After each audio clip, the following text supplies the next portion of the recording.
দশম শ্রেণীর সকল ছাত্রছাত্রীকে জানাই আমাদের চ্যানেলে স্বাগত। তোমাদের বাংলা বিষয়ের ওপর জানুয়ারি মাসের যে মডেল অ্যাক্টিভিটির আজকের প্রশ্ন তোমরা স্কুল থেকে ইতিমধ্যে পেয়েছো, তার উত্তরগুলো তোমরা আজকের এই ভিডিওতে পেয়ে যাবে। মোট 20 নম্বরের প্রশ্ন এখানে দেওয়া রয়েছে। মনোযোগ সহকারে ভিডিওটি শেষ পর্যন্ত দেখতে থাকো। চ্যানেলে নতুন হলে চ্যানেলটিকে অবশ্যই সাবস্ক্রাইব করে দিও। তাহলে দেখা যাক কি প্রশ্ন রয়েছে। 1 নম্বরে বলা হয়েছে ঠিক উত্তরটি বেছে নিয়ে লেখো। তপনের মেসোমশাই যে পত্রিকার সম্পাদককে চিনতেন, সঠিক উত্তর অপশান খ, সন্ধ্যা তারা। তপনের লেখা প্রথম গল্পটির নাম, উত্তর হবে অপশান গ, প্রথম দিন। তপনের লেখা গল্প তার মেসোমশাইয়ের কাছে পৌঁছে দিয়েছিলেন তপনের, উত্তর হবে অপশান খ, ছোট মাসি। 2 নম্বরে বলা হয়েছে একটি বা দুটি বাক্যে উত্তর দাও। প্রথম প্রশ্ন, এমন সময় ঘটল সেই ঘটনা। উদ্ধৃতাংশে কোন ঘটনার কথা বলা হয়েছে? উত্তর হবে জ্ঞানচক্ষু গল্পে দেখা যায় তপন যখন নিজের লেখা গল্প পত্রিকায় ছাপা হওয়ার বিষয় সমস্ত আশা প্রায় ছেড়েই দিয়েছিল, তখনই একদিন ছোট মাসি এবং মেশো সন্ধ্যাতারা পত্রিকার সঙ্গে নিয়ে তাদের বাড়িতে এসে উপস্থিত হয়। উদ্ধৃতাংশে এই ঘটনার কথাই বলা হয়েছে। পরের প্রশ্নে বলা হয়েছে ক্রমশ ও কথাটাও ছড়িয়ে পড়ে। কোন কথাটা ছড়িয়ে পড়ে? উত্তর হবে জ্ঞানচক্ষু গল্পে দেখা যায় তপনের লেখা যে গল্পটি সন্ধ্যাতারা পত্রিকায় ছাপা হয়েছিল, সেই গল্পটি তার নতুন মেশো কারেকশন করে দিয়েছেন। এই কথাটাই তপনের বাড়িতে ছড়িয়ে পড়েছিল।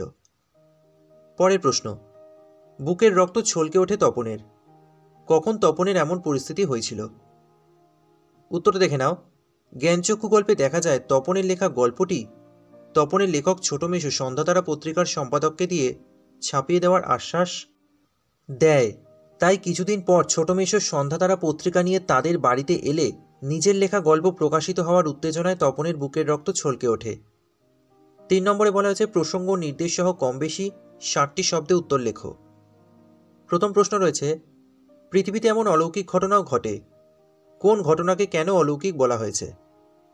উত্তর দেখে নাও।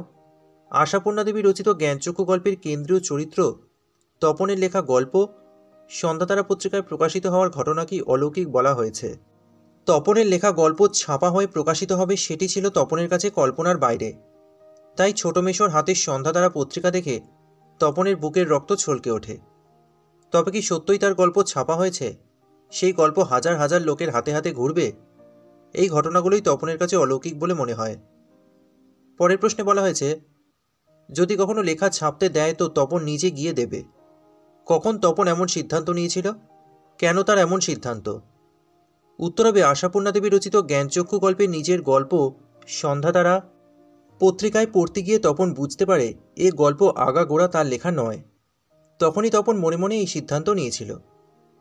তপনের লেখা গল্প আগাগোড়া সংশোধন করে নতুন মেশো সন্ধ্যাতারা পত্রিকায় ছাপিয়ে দেয়। এই গল্প পড়তে গিয়ে তপন নিজের লেখা গল্পের স্বাদ খুঁজে পায় না।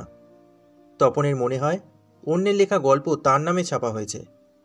তপনের মন ভারাক্রান্ত হয়ে ওঠে। এই কারণেই তপন সিদ্ধান্ত নেয় পরবর্তীকালে গল্প লিখলে সেই গল্প ছাপানোর জন্য সে নিজে গিয়ে সম্পাদকের কাছে তার লেখা জমা দেবে। পরের প্রশ্নে বলা হয়েছে গল্প ছেপে আসার পর যে আহ্লাদ হওয়ার কথা, সেই আহ্লাদ তপনের না হওয়ার কারণ কি? কেন দিনটি তার কাছে সবচেয়ে দুঃখের হয়ে উঠল? উত্তর দেখে নাও। আশাপূর্ণা দেবী রচিত জ্ঞানচক্ষু গল্পে দেখা যায় তপনের লেখা প্রথম গল্পটি সন্ধ্যাতারা পত্রিকায় ছাপা হলে সকলের কাছে তপনের থেকে তার নতুন মেশোর কৃতিত্বের কথা বড় হয়ে ওঠে। তাই গল্প ছাপা হলেও তপনের খুব আহ্লাদ হয় না। দীর্ঘ প্রতীক্ষার পর তপনের লেখা গল্প সন্ধ্যাতারা পত্রিকায় প্রকাশিত হয়। সেই পত্রিকা নিয়ে তপনের মেশো তপনদের বাড়িতে এলে তপন অত্যন্ত আনন্দিত হয়ে ওঠে। কিন্তু সেই গল্প পাঠ করতে গিয়ে তপন উপলব্ধি করে যে তার লেখা গল্পের পুরোটাই মেশো কারেকশনের নামে বদলে দিয়েছে। এছাড়া বাড়ির সকলে তপনের গল্পের চেয়ে মেশোর কৃতিত্বকেই বড় করে দেখে। এই ঘটনায় তপন অত্যন্ত স্তম্ভিত ও মর্মাহত হয়। দিনটিকে তপনের সবচেয়ে দুঃখের দিন বলে মনে হয়। এরপর 4 নম্বরে বলেছে কম বেশি 150টি শব্দে নিচের প্রশ্নগুলির উত্তর নিজের ভাষায় লেখো। প্রশ্নটা দেখে নাও। জ্ঞানচক্ষু গল্প অনুসরণে তপনের জ্ঞানচক্ষু কিভাবে উন্মিলিত হয়েছিল তা আলোচনা করো।